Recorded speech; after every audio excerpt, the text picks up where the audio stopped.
दा जोंनिया हमना ला गभर्नमेन्ट स्कुलफोराव ओंखाम होयो, ड्रेस होयो, जथा होयो, रानना होयो। ओंखाम जानो थाखायथ' फैयाना, ड्रेस लानो थाखायथ' फैयाना। जेराव जानो गैयाबाबो दिनै बिमा बिफाफोरा प्राइभेट स्कुलाव मानो हरदों? जानो बेयाव सोलोंथाइ माबा मोनसे मोनदों। गिबियावनो आंनि गासै लोगो नोंथांमोननिसिम जय हिन्द, आसा खालामो आंनि गासै लोगो नोंथांमोना मोजाङै दङ। आं दा सार मेन्डेला मोननि स्कुलाव खामार दैसा गोजौ फरायसालि, बेनिफ्राय बैहायबो गंसे खामार दैसा गोजौ फरायसालि, गंनैबो माने खामार दैसा गोजौ फरायसालि। आं माने हमनानो मोनाखै। सारमोन गोदान बोसोरनि सारमोनजों दिनै रायज्लायनो गोनां बाथ्रा दं र' फंनैसो सार। गासैबो स्टाफा गासैबो ना? दंबावो। बेनिफ्राय सार नोंथांमोननि स्कुलाव हाबनानैथ' जोबोर मोजां मोनबाय। सारखौ लोगो हमनो फैनायजों लोगोसे हाबबाय। बेनिफ्राय आंहा मोनसे दाउट जाबाय, खामार दैसा गोजौ फरायसालि बेबो गंसे, बैबो गंसे खामार दैसा गोजौ फरायसालि, बे आरो बोरै? माने बैयो जाबाय एम इ सेक्सन, बे जाबाय हाइ स्कुल सेक्सन। बियो सिगाङाव गावबा गावमोन।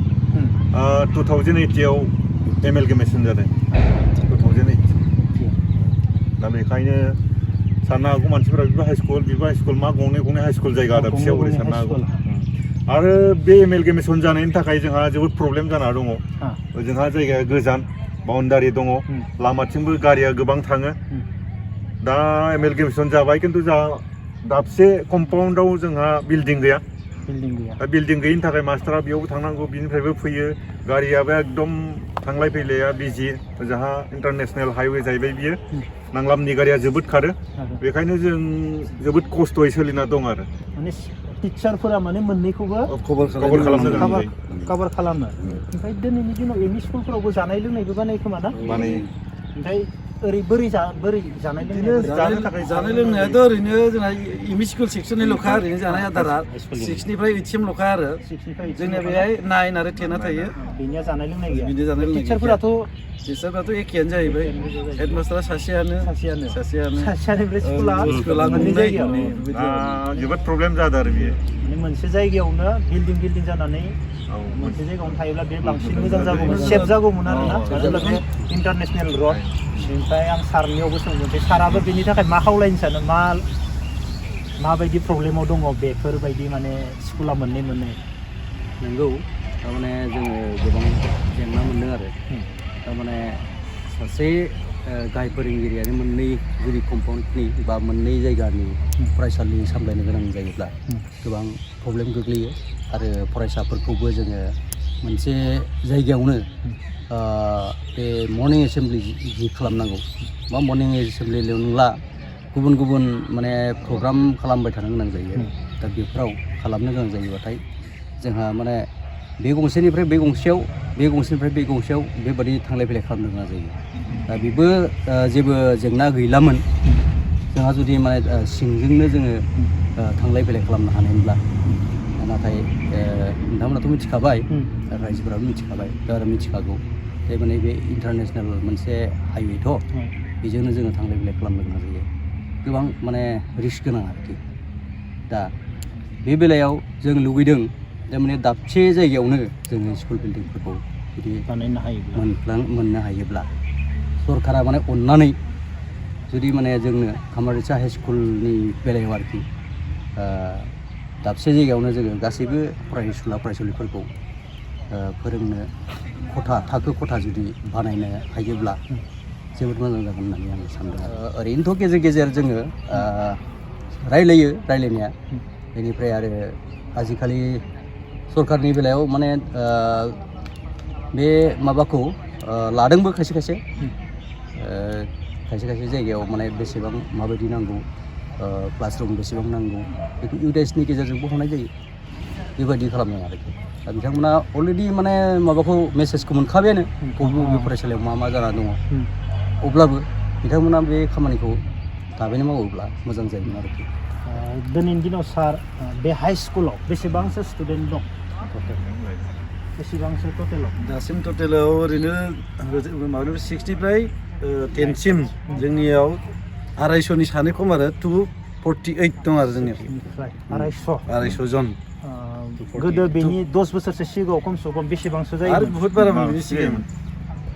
दा मोनसे क्लासावनो 80 70 दंमोन आरो मोनसे साराय क्लासाव तिनस'नि बारा दंमोन आरो आगोलावथ' खम जालांनायनि कारनाथ' बेनो जाहैबाय जोंनि बर' मिडियामफ्रा प्राइभेट एल पि स्कुलफ्रा बहुत स्टुडेन्टआ खम जालांबाय प्राइभेट स्कुल गोदान गोदान खुलिबाय जिहेतु दा बेनिफ्राय एल पि स्कुलाव जुदि स्टुडेन्टआनो खम जाबाय ओंखायनो जोंनियाव फैनाय स्टुडेन्टआ खम जाबाय आरो माने 250 जनल' आरो दिनैनि दिनाव ना अब्लाबो 300 400नि खाथियाव थाङोमोन आरो दिनैनि दिनाव माने बेसेबां खमायबावनायनि चान्स दङ नामा गभर्नमेन्ट स्कुलाव स्टुडेन्टफोरा दङ सरकारा जुदि मोजाङै जोथोन लायाबा खमायनायनि चान्स दं कारन एल पि स्कुलाव नों मास्टार थिसनाबा बे फरायसाया अलरेडि खमायखागोन गतिके सरकारि स्कुलाव जों एल पि मास्टारफोरखौ थिसननो नांगोन दा जेराव सासेल' मास्टारजों सोलिना दङ बेबायदि सासेल' मास्टार स्कुल थानायाव सोर गार्जेना फरायसा हरगोन बेनिखायनो बांसिन गार्जेननि नोजोरा मायाव थांदों प्राइभेट स्कुलाव थांदों आरो दा बेखौ नोजोर नायोबा आल्टिमेटलि खमायनायनि लामायाव दं आरो बेखौ खमायनायखौ सरकाराबो लागासिनो खमायबा गावस्राबो स्कुलखौ खम खालायनानै मास्टारखौ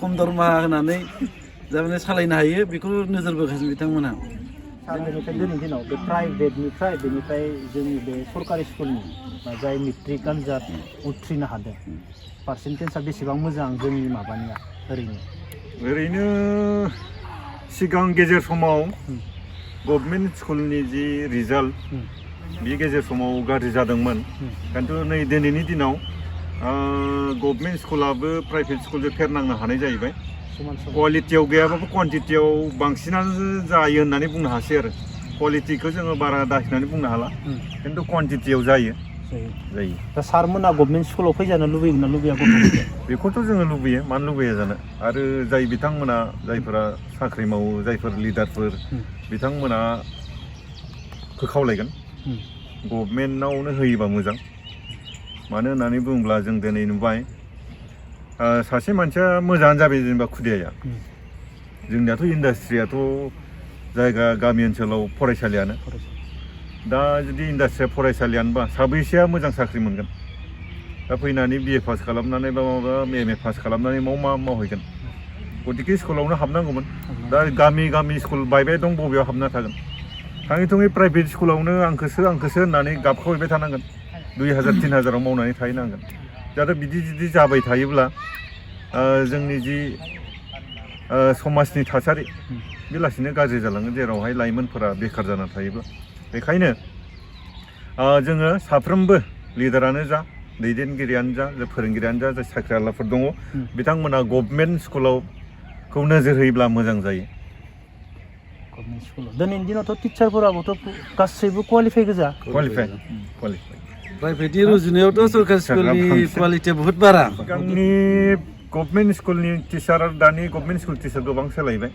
मोजाङानो फैजोब्बाय जि सासे सानै खिन्थु बयनिख्रुइबो देरसिन ड्रबेकआ जाहैबाय गंसे गुदि फरायसालियाव सासे सानैल' फोरोंगिरि थानाय बेनो बयनिख्रुइ देरसिन ड्रबेक ओमफ्राय बयनिख्रुइ देरसिना जाहैबावबाय जाय समनिफ्राय प्राइमारियाव क्लास 5खौ जाबसिननानै हरबाय जेराव मास्टारानो गैखाया आरो क्लास 5खौ जाबसिनना हरबावबाय ओमफ्राय एम इ सेक्सनाव क्लास 8खौ जाबसिनना हरबाय बेयाव सोलोंथाइनि जि क्वालिटि बे डाउन जाबोदों आरो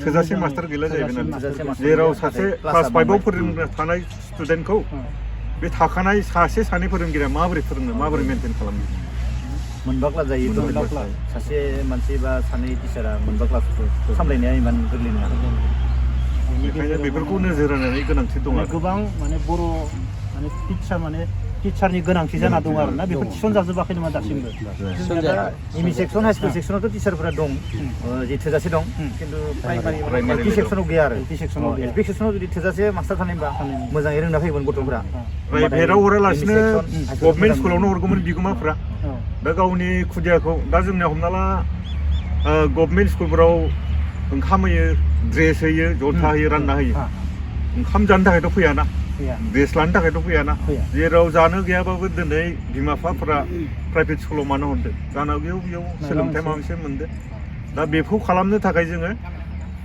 साबा फोरोंगिरि होथारनांगौ गुदि फरायसालि एलपिआव साबा नांथारगौ गोदो जों फरायसालियाव थाखायोमोन साब्रैया गोदो सारमोन फरायनायफोरावबोथ' आरो क्लास 5आ गैयामोन ओमफ्राय मोनसे बाथ्राखौ आं बुंगोन गाज्रि मोनोब्ला निमाहा बिगोन दिनै प्राइमारि स्कुलनि जि टिचारफोर जोंहा फंबाया मिथिगोना मिथिया बेयाव मोनसे क्लास्टार थायो गंजिसे फरायसालिजों मोनसे क्लास्टार बे क्लास्टाराव फोरोंगिरिफोरखौनो CRC खालामदों दा CRC अफिसार जानाय लोगो लोगो बिहा क्लास खालामनो समानो गैला गंसे प्राइमारिनिफ्राय सासे मास्टारखौ CRC खालामोब्ला बे सासे मास्टार आरो हेडमास्टार थाबाय बे हेडमास्टार आरो माखा गभर्नमेन्टनि डाटा एन्ट्रि खालामग्रा केरानि बायदिसो जाना दं बेखायनो गभर्नमेन्टआनो फरायसालिनि बे सिटुएसनखौ एसे गाज्रि खालामनाय बायदि अनुभव मोनदों आरो सासेखौनो माने बिराद लड होदों आरोना दा क्लास्टाराव जुदि CRC खालामनांगौब्ला बिथांमोना बाहेरनिफ्राय केजुवेलि माबा मोनसे दरमा सरमा होनानै जुदि थिसनोब्ला मोजां जायो बेखायनो गभर्नमेन्टआ बेखौ नोजोर होबा मोजां जायो मास्टारखौ होआलासिनो बाहेरनिफ्रायनो मानसि जुदि सासे सोयोब्ला सासे आनएमप्लयियाबो एमप्लयि जाना थाबाय गंसे न'खरखौ सालायनो हानाय बिमा बिफाखौ खिन्थु मास्टारखौनो होनायाव सोलोंथाइया जोबोद खहा जादों बेखायनो आं खावलायगोन क्लास्टारखौ बानायजों जायाव बुंनांगौ गैया खिन्थु CRCखौ बाहेरनिफ्राय होयोब्ला जानांगौ लाब जागोन गोजोननाय थाबाय सारमोन मानो होनोब्ला बेफोरबायदि बाथ्राखौ सारमोनखौ लोगो मोननानै बा सारमोना दसे सम आंजों रायलायदो बा सारमोना खोन्थादो आं बेफोर बाथ्राखौ मिथिना मोननानै जोबोर गोजोननाय मोनबाय सारमोन दे लाथ'नोसै मोजां मोनबाय सावरायनानै